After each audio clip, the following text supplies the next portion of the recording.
Racing White Star, c'est l'affiche d'une histoire, un match toujours très particulier. Le Racing, c'est 6 titres d'affilée. Le White Star, c'est le plus grand palmarès de Belgique. On va dire que le White Star, c'était avant le Racing où ils étaient au top. Bon, maintenant, le Racing a bien pris la relève depuis 6 ou 7 ans, je pense. Donc ouais, non, c'est sûr que c'est toujours un challenge. Le White Star fait le début de match parfait. Après 3 minutes de jeu, le White prend les devants. Le ton est donné, la partie peut débuter. Très rapidement, la machine du Racing va se mettre en marche sous l'impulsion de son capitaine Rick Lee. Les Uclois vont remettre les compteurs à zéro.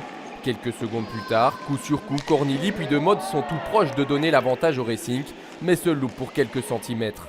À la 17e minute, le stroke de De Mode est admirablement bien placé. 2-1 puis 3-1 dans la foulée. Le Racing ne le sait pas encore, mais le plus dur est déjà fait. La seconde période tourne en faveur des Rats. À 10 minutes du terme, ils prennent même le luxe d'enlever leur gardien au profit d'un joueur de champ pour encore augmenter la pression devant. Un coup de panache récompensé 120 secondes plus tard.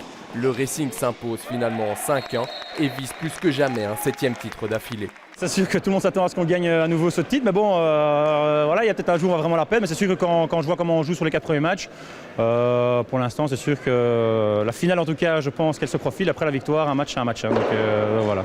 Une chose est certaine, le Racing a une nouvelle fois marqué les esprits et engrangé d'importants points.